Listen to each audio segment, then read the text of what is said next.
Muy buenas tardes y bienvenidos a la entrevista del día aquí en Lancelot Televisión. Hoy vamos a hablar con un gestor cultural, con Tomás Pérez, más conocido o conocido también como Esaú o Tomás Esaú, es una serie de combinaciones. En fin, es una persona muy querida en esta casa, siempre que acudimos a él nos atiende. Y vamos a hablar un poco de la noticia, era poner ahora no sé si voy a decir bien el nombre, de esa mesa de la cultura, por decirlo de una manera, en la que la gente de la cultura de Lanzarote ya no puede más, muestra hasta indignación por las duras y restrictivas medidas de seguridad, cuando en otros sitios no se toman medidas tan restrictivas, y menos ahora en estos niveles de contagios y de presión hospitalaria que tenemos, ¿no? El sector lo está pasando muy mal y pide un SOS, vamos, con la boca bien abierta. Vamos a hablar de esto y de mucho más con Tomás Pérez. Tomás, ¿cómo estás? Muy bien, me ha encantado estar aquí. ¿Hacía tiempo que no venías? Sí, hace tiempo que no me llamaban. Es verdad, pues puede ser.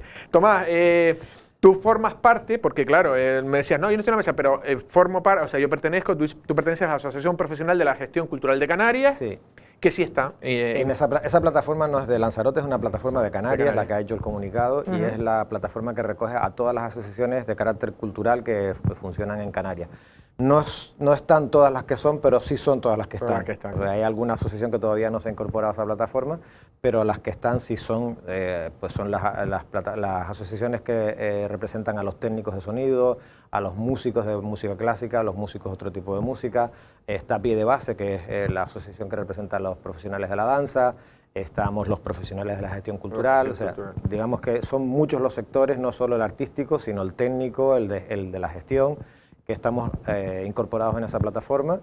Y bueno, y la plataforma ha querido sacar este comunicado porque entiende, y yo creo que toda la población también lo entiende así, que la circunstancia por la que está atravesando Lanzarote a nivel de cultura es anormal, en el sentido de que no responde a ninguna razón de peso, cuando que en otras islas, en los mismos estadios en los que estamos nosotros, en los mismos niveles, nivel 3, nivel 4, han seguido manteniendo la actividad cultural con todas las restricciones y todos los protocolos que son necesarios en esta ocasión. Sin embargo, en Lanzarote no. En Lanzarote había un cierre total y creo que el perjuicio que se está ocasionando al entramado artístico, al entramado técnico, al entramado gestor de la cultura en la isla es bastante grande. Pero perdona, Tomás, sí. Tenerife estuvo en fase 3, sí, y allí se siguió celebrando. Se siguió celebrando, sí. En ninguna isla se ha suspendido la cultura. Se suspendió cuando el confinamiento, cuando el cierre total, que se paralizó absolutamente todo, que eso era lógico y normal. Pero ya llevamos un año, justo en estos días, hoy es día 11, el pasado mañana se cumple un año del cierre, ¿no? Ya hay experiencia suficiente para poder saber qué se tiene que hacer y qué no. Me refería a lo del perjuicio, que no solo se perjudica al sector laboral de la cultura, llámese artistas, técnicos o gestores, se perjudica también a la población, porque en estas circunstancias tan adversas que estamos viviendo absolutamente todos, la cultura puede suponer un gran alivio, un entretenimiento, una distracción, un esparcimiento que de alguna manera nos es vetado por las circunstancias sanitarias por las que estamos. Y en tercer lugar, creo que también se está perjudicando la imagen de la isla.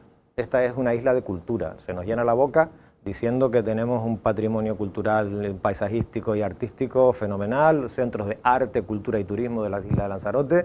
Entonces no se corresponde una cosa con la otra de ninguna manera. Y yo no conozco una razón de peso, bueno, no conozco ninguna razón por la que esto tenga que ser así. O sea, en el ámbito de la cultura no hay registrado un solo caso de contagio en todo el territorio nacional. ¿Hay datos? ¿Hay estudios? No hay un solo caso registrado. Puede que lo haya, pero que esté registrado desde luego no lo hay, porque todos los que trabajamos en la cultura hemos estado buscando esa información, decir, vamos a decir las cosas de verdad, vamos a investigar si efectivamente. No hemos encontrado ningún dato donde haya registrado un contagio en un evento cultural. No, y además que había controles de la gente, daban su DNI, y tú, si hubiera habido algún brote, se habría llamado. Somos los que más control tenemos, o sea, no solo ahora, históricamente somos los que tenemos protocolos establecidos para que nadie abra la puerta de un teatro y entre la gente ahí a mansalva. O sea, hay un protocolo para entrar en un teatro, tienes que identificarte en la puerta con una entrada, tienes un asiento asignado, ahora hay unos asientos asignados con distancia, hay unos protocolos que se han implementado sobre los protocolos previos que ya tenemos establecidos. Nosotros tenemos mucha experiencia junto con el sector del deporte en manejar públicos porque son nuestra fuente de ingresos. Nosotros trabajamos para la sociedad, trabajamos para el público. Sin público, la cultura o el deporte, bueno, el deporte todavía, se puede jugar un partido sin público, pero la cultura sin público no tiene sentido, no ha lugar, ¿no? Sí, Entonces, nosotros tenemos mucha experiencia en el manejo de público. Sin público es un ensayo. Sin público es un ensayo, exactamente. Entonces, lo que hemos hecho es implementar sobre nuestros propios protocolos ya establecidos, que no son propios, sino que son los oficiales, los obligatorios para hacer una actividad pública, hemos implementado los protocolos sanitarios.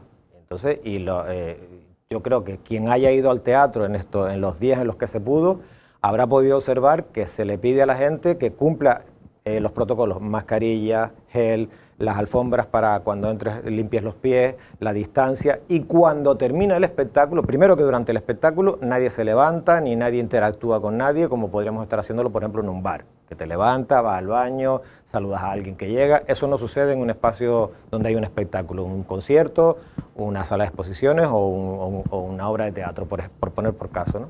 Pero no solo eso, sino que cuando acaba se le pide al público que permanezca sentado y se le va indicando cuándo es el momento de salir. Y la gente lo cumple, a rajatabla. Nadie protesta, nadie se levanta antes de tiempo, todo el mundo entiende que esta es una circunstancia adversa y procura ser consecuente con los protocolos que se han implementado. Y no pasa nada. Vale, pero y Tomás, por ejemplo, hoy esperemos, lo digo porque Lanzarote tiene buenos datos para pasar a fase 2. Eso ya significará, ya podrá, no sé si, o todavía puede que en Lanzarote digan que... Espero que no, de verdad. O sea, y si hay, la cosa desde mi punto de vista, si hay una razón por la que esto tenga que ser así, por favor que me la digan, porque yo no lo entiendo. No se puede entender esta circunstancia. O sea, yo no la entiendo. No, normal. Entonces, normal. Si hay una razón, que puede que la haya, pues que la digan. Que me digan, mira, no se puede abrir por esta razón. Entonces, vale, si eso es comprensible, se podrá admitir. Pero cerrar por cerrar, entiendo el cierre en el comienzo de todo, el cierre por pánico. Yo sería el primero, yo he cerrado. De hecho, fue así. Incluso se sacó a gente que estaba en un ensayo general en el Teatro Insular. Había una gente que estaba haciendo el ensayo general porque estrenaban el día siguiente y llegaron y dicen, vámonos de aquí porque hay un cierre. Y vale, eso es natural, es consecuente, es normal, es de obligado cumplimiento, o sea, porque no se sabía ni el alcance de lo que iba a tener el asunto, ni cómo, nada, entonces cierra, vale, perfecto, es lo que tenía que hacer, y no haber hecho eso hubiese sido un gravísimo error, cumplir la norma a rajatabla, a la espera de que tuviéramos más información. Ahora ya tenemos muchísima más información, sabemos cómo funciona la cosa desde el punto de vista sanitario, los protocolos están implementados, se funciona bien, hemos visto que no hay contagios en los eventos culturales de ningún tipo, entonces, ¿cuál es la razón por la que nosotros tenemos que seguir así, de esta manera? La verdad que sí. Vale, pero no sé si era Nino Díaz o alguna persona también de la cultura que me decía que también ya le tenían miedo, ya no solo, sino que ahora abran y pongan unos aforos excesivamente reducidos. Porque decía, no sé si era Nino, que en otros sitios con las alertas que teníamos aquí, era para estar a lo mejor en un 50, y aquí era 30. Aquí estábamos en el 30. Aquí se ha extremado la precaución hasta límites que yo de verdad no termino de entender. Pero es rentable abrir un negocio, o sea, no, abrir un espectáculo en 30%. A ver, la cultura nunca ha sido precisamente un negocio muy rentable. La cultura, o sea, el entretenimiento puede que sí lo sea, o sea, un festival, un musical de entretenimiento puede que sí lo sea. De hecho, muchas empresas invierten en ese tipo de productos porque son rentables. Cuando estamos hablando de cultura, tenemos que ir cumpliendo otros objetivos que no son precisamente los del entretenimiento. Si nos vamos solo al entretenimiento y a lo que nos proporcione un ingreso económico suficiente para mantener la estructura, hay un montón de eventos culturales que desaparecerían. Incluso, por ejemplo, los que tienen que ver, por ejemplo, con el folclore, o los que tienen que ver con un determinado patrimonio, o con determinadas expresiones artísticas que son minoritarias, pero que también son necesarias. Entonces, si solo vamos a lo que es rentable, es igual que si ahora nos ponemos a medir un hospital en función del rendimiento económico que da. Un hospital no puede dar rendimiento económico, el rendimiento tiene que medirlo en salud, o un centro escolar tiene que medir su rendimiento en educación, no en dinero. En dinero lo podrá medir un colegio privado, porque es un negocio. Pero cuando estamos hablando de cultura, de educación o de sanidad, los parámetros para medir son otros. Entonces, si estamos hablando de entretenimiento, tú tienes una empresa que quiere invertir en hacer un festival, una función teatral cómica, divertida o dramática o lo que sea, pero desde el punto de vista económico, eso va por un lado. Cuando estamos hablando de la cultura y cuando estamos hablando de instituciones que son las responsables de proveer al ciudadano de cultura, ya entramos en otros términos. y hay que invertir en determinadas culturas que no son tan rentables económicamente, pero que son necesarias dentro de la sociedad. Puede que no sea rentable un producto cultural, por ejemplo, una función teatral que hable sobre inclusión o sobre violencia de género. Puede que no sea rentable, pero es necesaria.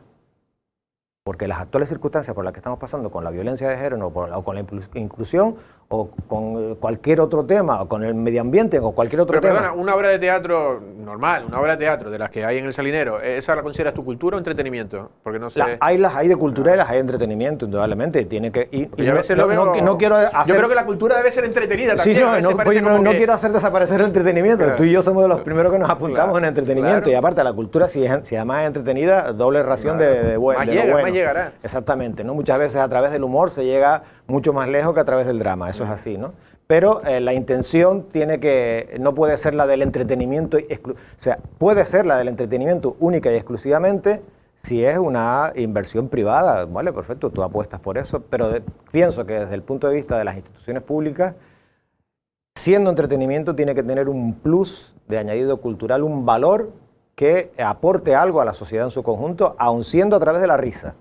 O sea, el humor en ocasiones, todos nos hemos enfrentado a humoristas que nos han hecho reflexionar a través del humor. Sí. Esa chispa, esa creatividad que tiene el humorista, pero que te deja en ese fondo y dices, oye, esto que es verdad, y te quedas pensando, ¿no? Entonces, es ese plus, no es la risa por la risa, que está muy bien, que tú y yo nos apuntamos cada vez que haga falta, pero creo que la obligación por parte de las instituciones públicas es aportar valor a la sociedad. Porque utiliza el dinero de la sociedad para la cultura, utilizas el dinero de la sociedad para la sanidad, utilizas el dinero de la sociedad para la educación, con lo cual tienes que aportar valor a la sociedad a través de los dineros propios de la sociedad. La verdad que sí. ¿Cuáles son los sectores o las profesiones, los profesionales que más están sintiendo la crisis? Creo que todos, los artistas, los técnicos, los gestores, yo creo que todo el entramado cultural. Ten en cuenta que cuando vamos a un espectáculo, cuando nos sentamos en una butaca, en un teatro, en un cine para ver un concierto, entramos en una sala de exposiciones, no solo es el artista el que está ahí, no solo es lo que vemos, que es el espectáculo, que es lo que está montado para que el público lo disfrute. Si descorriéramos totalmente el telón, quitáramos todo lo que impide ver lo que pasa detrás y viéramos la tramoya, ahí nos daríamos cuenta que hay técnicos de iluminación, técnicos de sonido, maquillaje, peluquería, vestuario, escenografía, en fin, un montón de gente, los taquilleros, toda la gente, todo el sector, pero incluso vamos allá, porque para montar una función de teatro en ocasiones tienes que tirar de ferreterías, de tiendas de tela, para montar una exposición tienes que tirar de las carpinterías. O sea, nuestro trabajo no consiste solo en subirnos al escenario con una guitarra o ponernos un traje de baile y bailar. O sea, esos son los artistas que tienen que hacer su trabajo, pero para que el artista haga su trabajo tiene que haber un montón de técnicos detrás que lo hagan posible, si no, no sucede. ¿Y qué pasa? ¿Cómo ha vivido esta gente, Tomás? Estamos hablando, se va a cumplir ahora el año. Pues sí, pasado mañana cumpliremos un año. Algunos han podido tirar de los ahorros que tenían. Sabes que estas profesiones nuestras no son precisamente las que tengas una nómina que cobre religiosamente todos los meses, sino que tienes que ir ahorrando dinero de lo que vas ganando. Muchas veces inviertes de lo que ganas, inviertes en el proyecto siguiente y así vas encadenando una cosa con la otra. Entonces, muchos han podido tirar de ahorros que tenían, tirar de la familia, de los allegados, pero otros han tenido que recurrir a asuntos sociales. Sí, ¿no? Y no es una cosa que se vaya contando por ahí porque muchos tienen pudor y es comprensible. No solo en el sector de la cultura, en muchos sectores. Me consta, por ejemplo, que en Calor y Café, que están atendiendo a un montón de gente que está pasando por circunstancias muy adversas en ese sentido, para evitarles la exposición pública que supondría ir a comer a un comedor social público, les llevan los alimentos a casa. Entonces, yo sé de gente que estamos en este sector que están pasando por esas circunstancias. Sí, tener que acudir a comedor social. Exactamente. Pues tienes niños pequeños a los que tienes que alimentar. Tienes que pagar agua, alquiler, hipoteca, teléfono. En tu caso, por ser licenciado... Yo de verdad... Escapaste. Tengo que estar súper agradecido. De hecho, estoy súper agradecido. Mis circunstancias han sido, pese a la hecatombe esta que hemos vivido todos, yo soy muy afortunado. Yo tengo una licenciatura y estaba en unas listas apuntado y con la necesidad que ha habido de aumentar la plantilla del profesorado me han llamado de la lista y estoy trabajando dando clases en un instituto, con lo cual tengo ese ingreso permanente, mensual, nominal, que cobro religiosamente, que es un gran alivio indudablemente. Eso es así. Sí, una cosa, un problema menos en la cabeza siempre, Sí, ¿no? un gran problema menos. La verdad que sí. Estamos hablando antes de perjudicados. También estamos hablando, porque el otro día también lo hablaba con Nino, que la gente no sabe lo que diversifica también el sector de la cultura, que contrata a otros sectores. Sí, sí, pero es lo que te decía antes, nosotros en ocasiones para montar cualquier cosa... Sí, pero ya no solo eso, sino digo... Que tirarte ferretería, restauración, hotel, alojamiento, traslados, sí. Tienes que hacer un montón de cosas que son necesarias para poder cumplir tu misión. O sea, para una función de teatro, pongamos por caso, con 3 personajes, para no poner una cosa tal, un vestuario, una escenografía, un mobiliario, una iluminación. O sea, empiezas a sumar, más allá del actor que ensaya su papel con el director y se sube al escenario a interpretarlo, detrás hay un montón de gastos. En ocasiones, si hay que desplazar una escenografía, tengo una anécdota muy bonita, además, hace unos años hay una feria en Tenerife, se llama MAPA, Mercado de Artes Performativas al Atlántico Sur, que reúne a artistas de toda índole, de África, Sudamérica y Canarias y España y tal, ¿no? Y entonces estábamos debatiendo sobre lo complicado que es trasladar escenografías de un lugar a otro, ¿no? Cuando son 2 actores y la escenografía es breve, tal, pues te puedes trasladar rápidamente, pero cuando vienes de Sudamérica o de África y tienes que trasladar una escenografía, entonces ya los costes y los desplazamientos y los tiempos ya te dan ganas de no hacerlo directamente, por el entramado tan complicado que es, ¿no? Entonces estaba hablando con 2 chicas colombianas de la compañía de teatro y ellas sonreían y dicen, nosotros ya lo solucionamos hace tiempo. Y dice, oye, ¿y eso? Venían de Colombia a representar en Tenerife. Dice, toda nuestra escenografía cabe en una maleta. ¿Cómo haces eso? ¿Qué tipo de escenografía es esta? Dice, escenografía es bastante compleja, pero hablaron con un ingeniero de IKEA, un diseñador de IKEA, y le diseñó una escenografía con telas de seda y, ¿sabes? Los tubos esos que se utilizan para las casetas de campaña, sí. Que son flexibles y tal, ¿no? Con todo eso plegable. Un escenario made in IKEA. Made in IKEA. digo, ¿cuánto les cobró? Dice, nada, el tío se quedó por lo visto tan flipado con la propuesta que les hizo el trabajo de manera gratuita. Entonces, hay ocasiones en las que la creatividad de este mundo nos permite poder desarrollar nuestra actividad más allá de nuestras fronteras, a bajo coste y tal. Pero esto todo en ocasiones es muy complicado. Venir, por ejemplo, de Península para acá, de hecho, en el Teatro Salinero se suspendió una representación porque el barco que tenía que salir de Cádiz con un container con la escenografía no salió en los plazos en los que debía por esta historia del coronavirus y hubo que suspenderlo. La cosa se complica mucho porque nosotros no somos seres únicos que nos subimos al escenario y ya está. O sea, para que uno se suba al escenario, detrás tiene que haber un montón de gente. Y detrás tiene que haber un montón de servicios añadidos. No solo de los que ocurren en el momento del evento.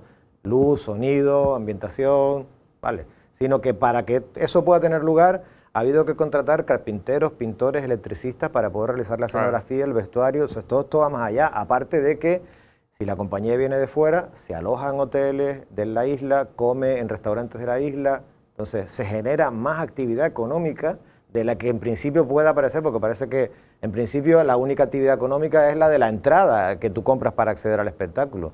No, es que esto va mucho más allá. De hecho, por eso decías tú una cosa que muchas veces se utiliza de forma, no sé si por decirlo, demagógica, el hecho de cuando dices, no, hay que contratar gente de aquí, y tú también dices, sí, hay que contratar gente de aquí, pero también se tiene que traer de fuera, también un plus de... Indudablemente, en circunstancias adversas como esta, es necesario que se haga un esfuerzo por ayudar a la gente local, ¿no? Pero no puedes restringirte exclusivamente a la gente local. Eso ocasiona una endogamia que es muy perjudicial para el sector y para la industria, ¿no? Los que vivimos aquí no nos alojamos en hoteles, no comemos en restaurantes para trabajar, o sea, no hacemos rentacar, claro, exactamente, no alquilamos coche, tal, ¿no? Y aparte de eso, o sea, a todos nos nutre el encontrarnos con profesionales de la cultura de otros sectores, de otros ámbitos. De hecho, muchas veces se aprende muchísimo. Yo, por ejemplo, que soy gestor cultural, he visto en el almuerzo que se hace después de un ensayo o luego de haber acabado la función, que te sientas ya pues, con los técnicos de manera relajada, y en ese momento se cuadran contratos para representaciones en otros lugares, porque esta persona que es un actor conoce a alguien de una compañía que viene de Cuenca, que tiene un festival similar a lo que tú haces. Oye, te voy a poner en contacto con esta persona. Es una manera muy rica de dinamizar el sector, que va mucho más allá de que te subas al escenario, hagas el espectáculo y te vayas.